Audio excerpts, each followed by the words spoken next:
Hello, welcome to this overview of Gendercide. I'm Beverly Hill, President and founder of the Gendercide Awareness Project.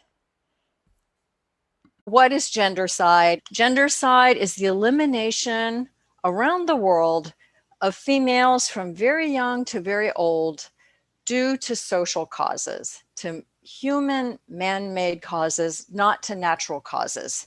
Obviously, it's very preventable. Human cause, human solution. So whenever we're talking about gendercide, we're always talking about excess female deaths.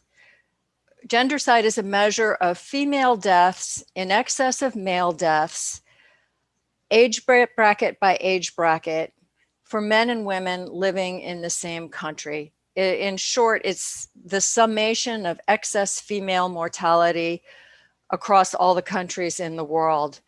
Now, I mentioned that it's due to social causes. What are these causes in particular? There are four major causes. Again, they're all social in nature. I'm going to list them chronologically according to the lifespan of a woman. First is the largest contributor to gendercide. It is the selective abortion of female fetuses in countries where there's a strong preference for sons rather than daughters. And that accounts for about 50% of the annual loss of females. The next cause after that is lethal neglect of girls aged 0 to 4. And again, it's for the same reason that parents wanted a boy rather than a girl.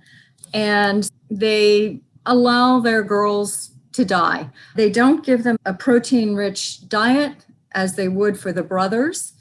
If the girls get sick, they don't necessarily take them to the doctor. They won't buy antibiotics if antibiotics are needed. They don't get the girls vaccinated.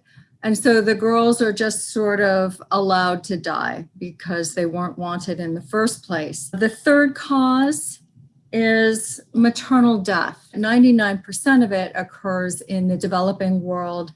And of that 99%, 99% is very preventable at very low cost. Most of these deaths can be prevented with very simple surgeries that cost perhaps $400, or with antibiotics to stop infection, or with other drugs that are used to stop hemorrhaging. There's absolutely no excuse for the fact that we lose 300,000 women every year in countries that are spending millions of dollars on their militaries, even more, tens and hundreds of millions of dollars on their military.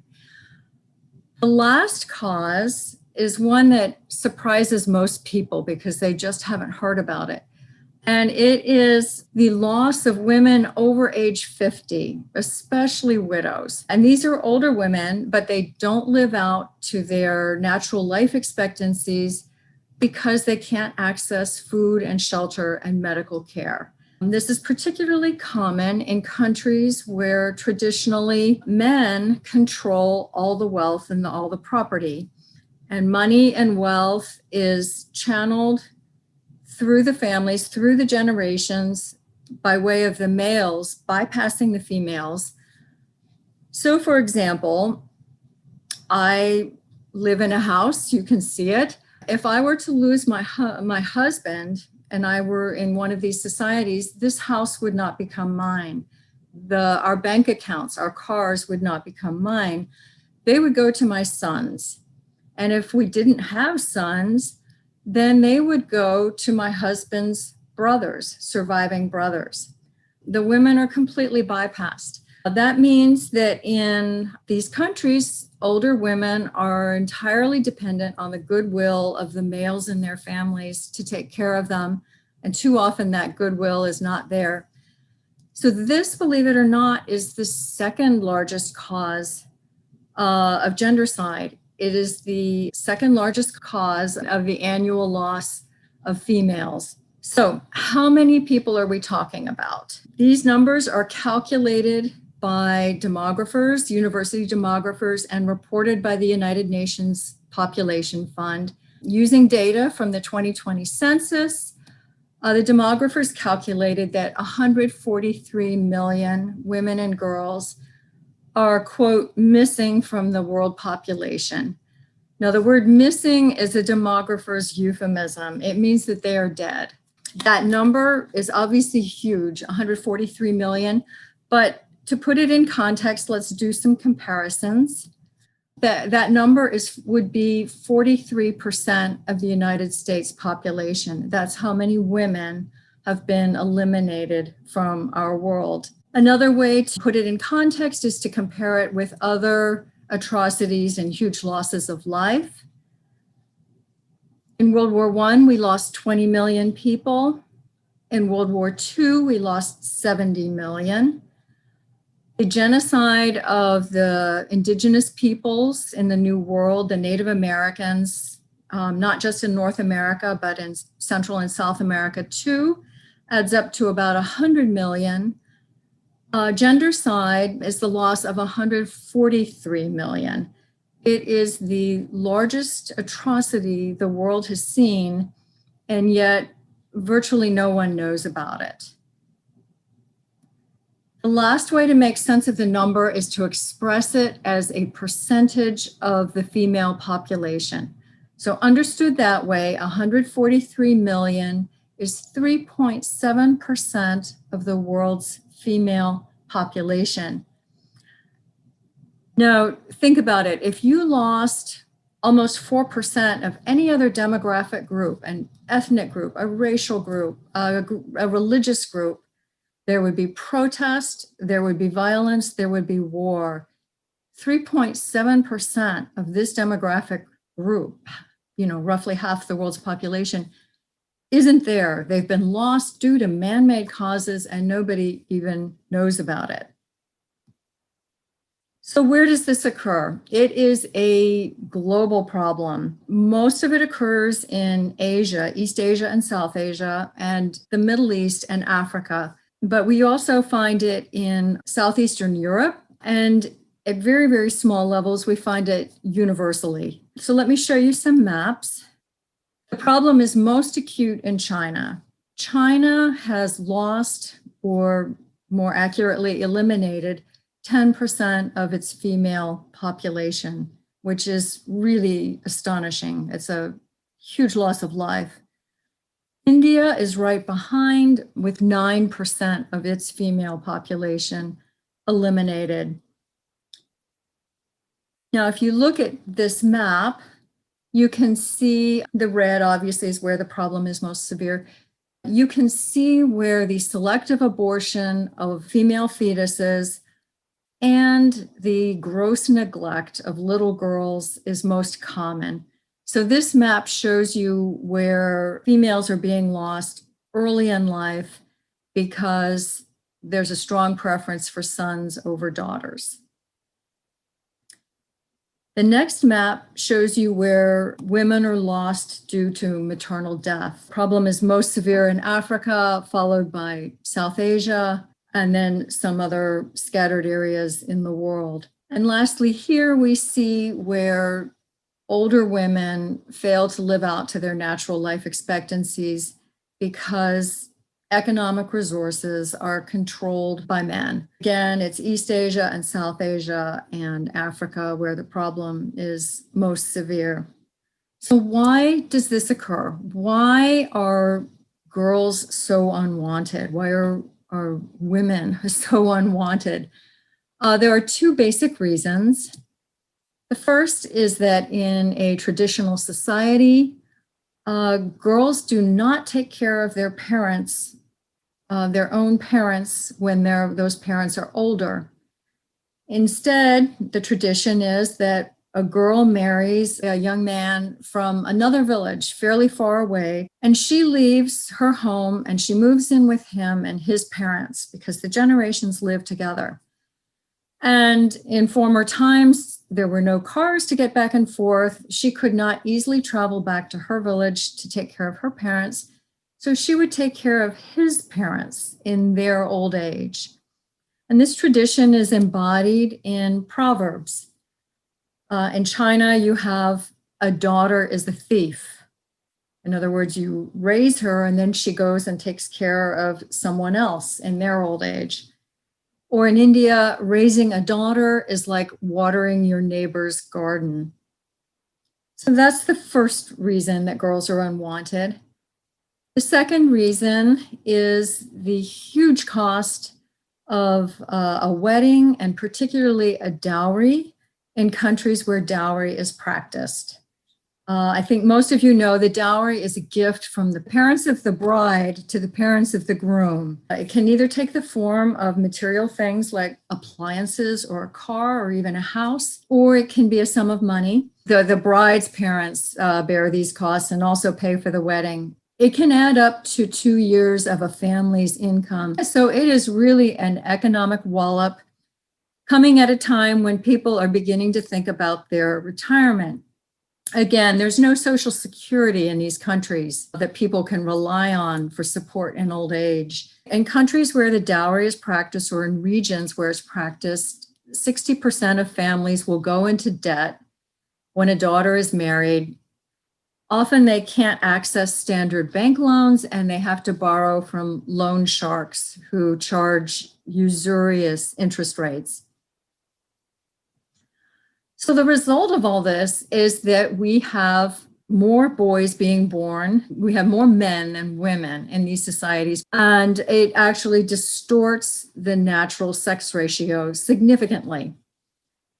So when you have a society where men outnumber women, what happens? What are the social consequences? The first and most immediate is an increase in sex trafficking. It's no coincidence that the areas in the world that have the most distorted sex ratio, and that would be northwestern India and southeastern China, that those areas are also hotbeds for sex trafficking. Associated with that, we have bride trafficking. You've heard of mail order brides. Keep in mind that these women are often transported across borders in this shadowy black market for brides.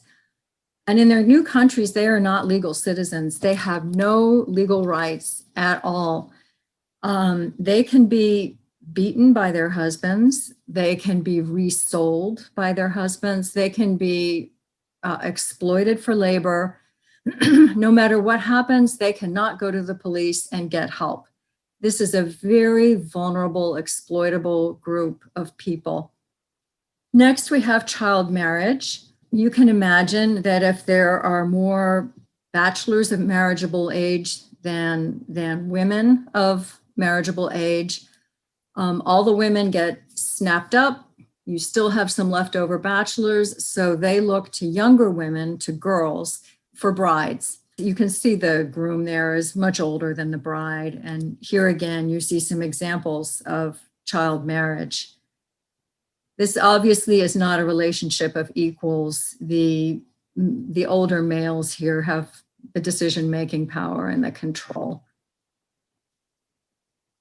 Child marriage, it turns out, leads directly to the next consequence, which is an increase in maternal death. Child brides very quickly become child mothers, and very young mothers under the age of 15, are 5 times more likely to die in childbirth than women of appropriate childbearing age. The girl in the photograph is 14. We know that from reading the story associated with the photo. She's bathing her newborn, and at her feet, you see her 2-year-old daughter. So she had her first child when she was 12. Now, so far, all of the social consequences that I've listed, sex trafficking, bride trafficking, child marriage, and maternal death, those all affect women. And notice that they're all bad.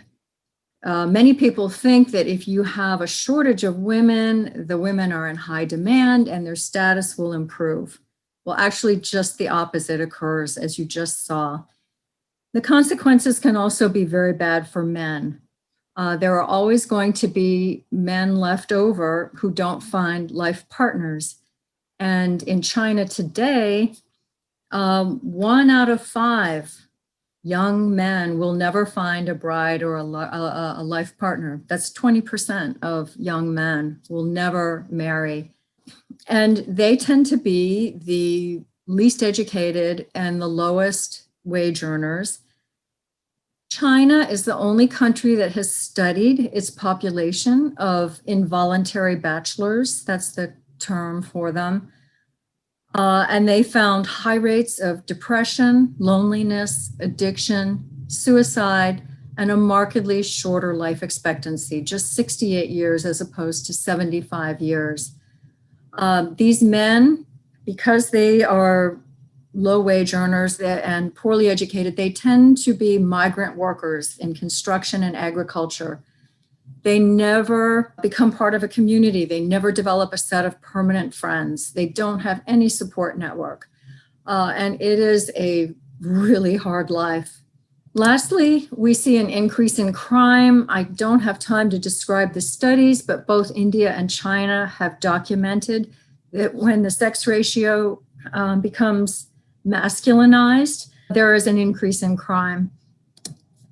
So the upshot of this is that a healthy sex ratio, a normal sex ratio, stabilizes a society and makes it a more desirable place to live.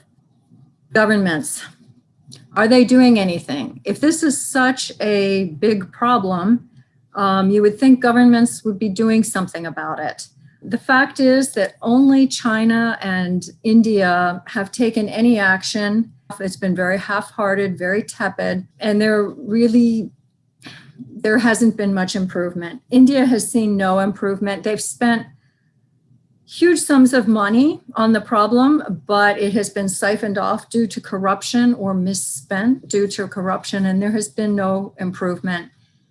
China also spent a lot of money and they were making progress, but when Xi Jinping came to power, he did not attach any priority to this problem and progress has leveled off.